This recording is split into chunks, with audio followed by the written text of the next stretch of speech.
తెలంగాణ రాష్ట్ర రైతాంగానికి కూడా ఈ నూతన సంవత్సరంలో మంచి జరగాలని, ఈ ప్రభుత్వం వాళ్ళను అన్ని రకాలుగా ఆదుకోవాలని, వ్యవసాయం దండగ కాదు వ్యవసాయం పండుగ చెయ్యాలని మా ప్రభుత్వం పట్టుదలతో చేపట్టిన కార్యక్రమాలలో భాగంగా రైతు భరోసాకు సంబంధించి శాయశక్తుల ప్రతిపక్షాల నుంచి మొదలు పెడితే పత్రికల ప్రసార సాధనాల వరకు ఊహాగానాలు చేయడం, ఉన్నవి లేనివి ప్రభుత్వ నిర్ణయాలని మీకు మీరే ప్రకటించి రైతులలో గందరగోళాన్ని సృష్టిస్తున్నారు. కాబట్టి ఆ గందరగోళాన్ని దూరం చేస్తూ రైతులకు ఒక శుభవార్త వినిపించాలని ఈ మంత్రివర్గ సమావేశంలో సహచరులందరి సూచనల మేరకు ఈరోజు నిర్ణయం తీసుకోవడం జరిగింది. రైతు భరోసా కార్యక్రమంలో భాగంగా వ్యవసాయ యోగ్యమైన భూములన్నింటికి రైతు భరోసా పథకం కింద నిధులను ఇవ్వడం జరుగుతుంది. గత ప్రభుత్వం రైతు బంధు పథకంలో భాగంగా సంవత్సరానికి 10,000 ఇస్తే, మా ప్రభుత్వం ప్రజాపాలనలో రైతులందరికీ సంవత్సరానికి 12,000 రూపాయలు ఇవ్వాలని నిర్ణయం తీసుకున్నది. అదేవిధంగా భూమి ఉన్న రైతులకు రైతు భరోసా పథకం కింద వ్యవసాయ యోగ్యమైన ప్రతి ఎకరాకు 12,000 రూపాయలు ఇస్తున్నప్పుడు, తండాలలో గూడాలలో మారుమూల పల్లెల్లో ఉన్న భూమి లేని వ్యవసాయ రైతు కుటుంబాలు, భూమి లేకపోవడం ఒక శాపము, ప్రభుత్వం మమ్మల్ని ఆదుకోకపోవడము ఇంకొక శాపము అన్నట్టుగా పాదయాత్రల సందర్భంగా అటు భట్టి విక్రమార్క గారికి కానీ నాకు కానీ ఈ మధ్యకాలంలో మా మంత్రివర్గ సహచరులు పర్యటనలకు వెళ్ళినప్పుడు దృష్టికి తీసుకురావడం జరిగింది. అందుకే మా ప్రభుత్వం భూమి లేని వ్యవసాయ కుటుంబాలకు ప్రతి సంవత్సరానికి 12,000 రూపాయలు వాళ్ళకు కూడా ఇవ్వాలి, వాళ్ళు కూడా మన సమాజంలో మనలో భాగమే అని గుర్తించి ఈ పథకాన్ని అమలు చేయాలని నిర్ణయం తీసుకున్నది. ఈ పథకానికి ఇందిరమ్మ ఆత్మీయ భరోసా పథకం అని చెప్పి నామకరణం చేయడం జరిగింది. ఈరోజు భూమి ఉన్న వ్యవసాయ యోగ్యమైన భూములకు రైతులకు ఎకరాకు 12,000 ఇవ్వడమే కాకుండా, భూమి లేని వ్యవసాయ కుటుంబాలకు సంవత్సరానికి 12,000 రూపాయలు ఇందిరమ్మ ఆత్మీయ భరోసా పథకం కింద ఇవ్వాలని నిర్ణయం చేయడం జరిగింది. ఇదే కాకుండా చాలా సంవత్సరాల నుంచి రేషన్ కార్డుల సమస్య పేదవాళ్ళను పట్టి పీడిస్తుంది.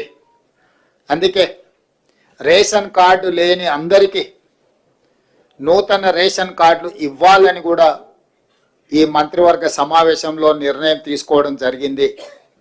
కాబట్టి ఈ అన్ని పథకాలు జనవరి 26, 2025 నుండి ప్రారంభం కాబోతున్నాయి.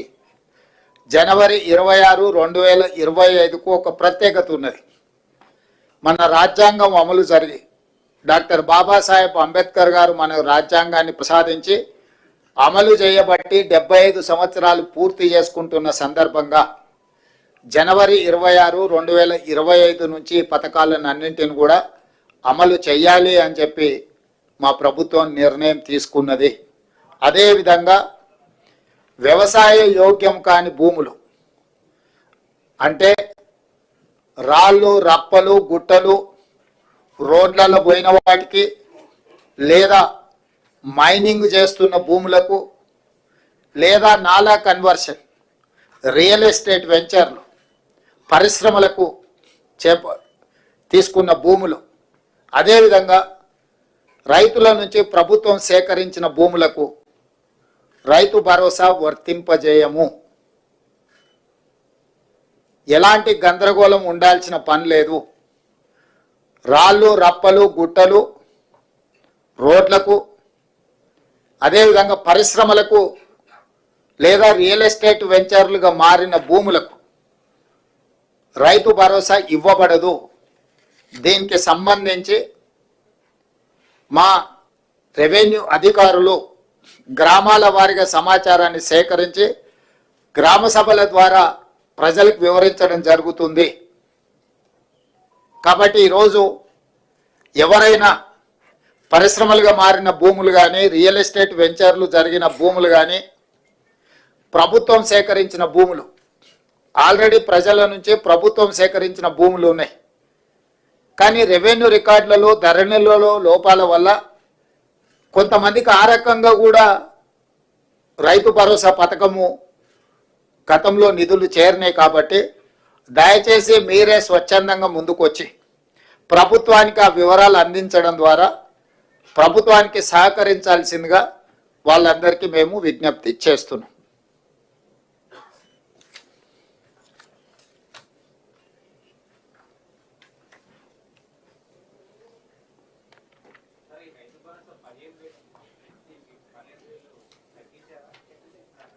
పెంచినాం, 10,000 నుంచి 12,000కు పెంచినాం. ఇప్పుడు వెసులుబాటును, ఆర్థిక పరిస్థితులు మనకున్న వెసులుబాటును బట్టి 10,000 నుంచి 12,000 రూపాయలకు పెంచుకోవడం జరిగింది. అదేవిధంగా భూమి లేని వ్యవసాయ కుటుంబాలకు కూడా 12,000 రూపాయలు ఇవ్వాలని నిర్ణయించుకోవడం జరిగింది. ప్రభుత్వానికి ఉన్న ఆదాయ వనరులను ప్రభుత్వం ఆదాయం పెంచడం, పేదలకు పంచడం మా ప్రభుత్వం యొక్క విధానం. ఎంత వెసులుబాటు ఉంటే అంత వెసులుబాటుతోటి రైతులకు మేలు చెయ్యాలన్నదే మా ఆలోచన. దాంట్లో భాగంగానే గత ప్రభుత్వం 10,000 రూపాయలు మాత్రమే ఇస్తే మా ప్రభుత్వం 12,000 రూపాయలను ఇవ్వడం జరిగింది.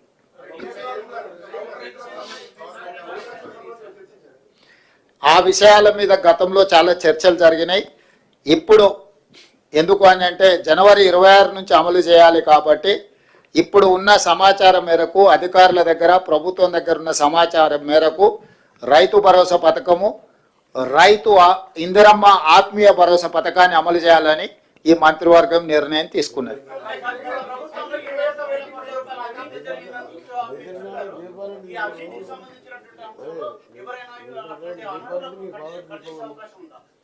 ఇప్పుడు గతంలో ఏం జరిగిందో దాని వెనక్కి వెళ్తే కేసీఆర్ కుటుంబము 1000 సంవత్సరాలు జైలు శిక్ష అనుభవించాల్సి వస్తుంది. కాబట్టి వాటికంటే భవిష్యత్తులో తప్పిదాలు జరగకుండా నిజమైన రైతులకు మేలు చేయాలన్నదే మా ప్రభుత్వం యొక్క విధానము. కాబట్టి ఈరోజు ఒక మంచి నిర్ణయం ఈ మంత్రివర్గ సమావేశంలో తీసుకున్నాం. కాబట్టి మీడియా మిత్రులకు కూడా నా సూచన, అనవసరమైన అంశాలు, అనవసరమైన వివాదాలకు తావియ్యకండి. స్పష్టంగా మళ్ళీ నేను చెప్తున్నా, వ్యవసాయ యోగ్యమైన ప్రతి ఎకరాకు రైతు భరోసా వస్తుంది. ప్రతి ఎకరాకు సంవత్సరానికి 12,000 రూపాయలు ఇవ్వడం జరుగుతుంది. భూమి లేని వ్యవసాయ రైతు కుటుంబాలకు సంవత్సరానికి 12,000 రూపాయలు నగదు ఇవ్వడం జరుగుతుంది. ఆ పథకం పేరు ఇందిరమ్మ ఆత్మీయ భరోసా. రేషన్ కార్డులు జనవరి 26 నుంచి రేషన్ కార్డులు లేని వాళ్లకు రేషన్ కార్డులు ఇవ్వడం జరుగుతుంది. 3 అంశాల మీద ఈ మంత్రివర్గంలో సానుకూలమైన, ప్రజలకు ప్రయోజనం చేకూర్చే నిర్ణయాలు తీసుకున్నాము. మీడియా మిత్రులు ఈ 3 అంశాలను ప్రజలకు చేరవేయాల్సిందిగా కోరుకుంటూ మీ అందరి దగ్గర సెలవు తీసుకుంటారు.